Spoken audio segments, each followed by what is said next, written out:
Srisailam back వాటర్స్లో చేప పిల్లల్ని వదిలిపెట్టడం జరిగింది. కొన్ని లక్షల పిల్లలు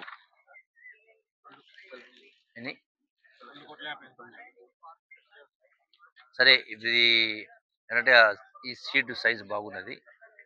గతంలో ఎక్కడి నుంచో సుదూర ప్రాంతాల నుంచి సీడ్ తీసుకురావడం, ఆ సీడ్ సైజు కరెక్ట్ లేకపోవడం, ఆ వచ్చిన వాటిలో సగం చనిపోవడం, సో రకరకాల సమస్యలు ఉండేది. ఎందుకంటే 500-600 కిలోమీటర్స్ రావడం. ఇప్పుడు ఇక్కడే నాగర్కర్నూల్ దగ్గరనే సీడ్ ఉత్పత్తి కేంద్రం ప్రారంభం చేసింది కాబట్టి, సో దగ్గరలో ఉంది కాబట్టి సీడ్ అనేది మనకు అందుబాటులో ఉంది. అది కూడా కొంత క్వాలిటీ ఉంది ఈసారి. సో దాన్ని చేసే కార్యం పెద్దతో చేస్తా ఉన్నాం. నా విజ్ఞప్తి, ఇక్కడ నాగర్కర్నూల్ జిల్లా అయినా,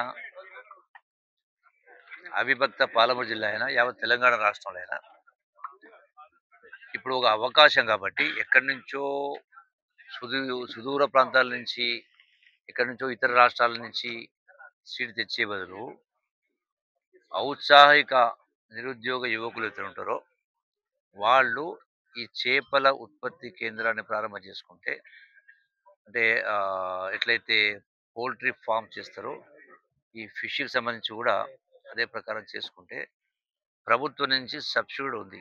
40% సబ్సిడీ ఉంది, 60% సబ్సిడీ ఉంది. సో ఇది కూడా కొంత ఉపాధి పనికి వస్తుంది. ఒకటి. రెండవది, గంగపుత్ర సోదరులకు మంచి క్వాలిటీ సీడ్ దొరుకుతుంది. నంబర్ కూడా కరెక్ట్ ఉంటుంది. ఎక్కడి నుంచో చేస్తే దానిలో సగం అటు సగం ఇటు పోయి నష్టం జరుగుతూ ఉంటుంది కాబట్టి, సో దీన్ని పూర్తి స్థాయిలో యొక్క బెస్త సోదరులు ఉపయోగించుకోవాలా. ఎవరైనా దీన్ని పెట్టవచ్చు, భోజన కార్యక్రమం చేయాలి. రెండవది నా విజ్ఞప్తి, ఈ యొక్క వదిలిన చేప పిల్ల పెద్దగా కావాలా. పెద్దగా అయ్యేంత వరకు ఓపిక పట్టాలా. అది కిలోన, 2 కిలోల, 10 కిలోలు అవుతాయి.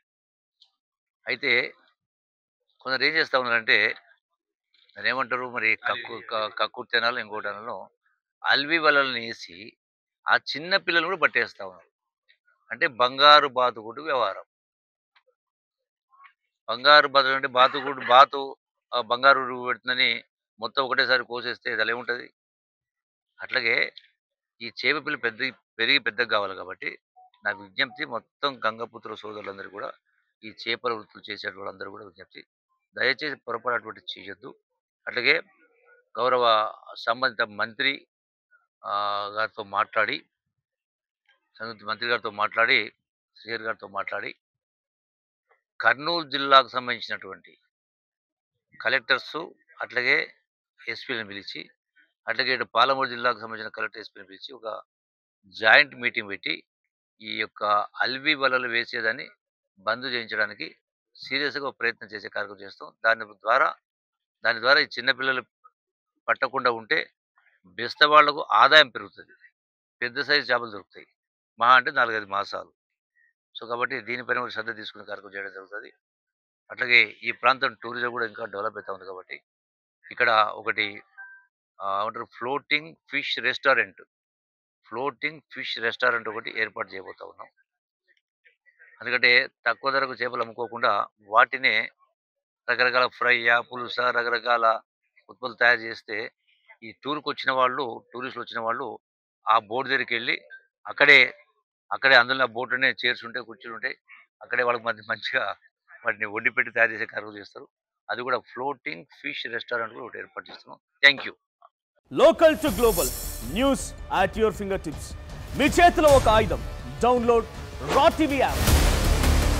Media legend Ravi Prakash is back.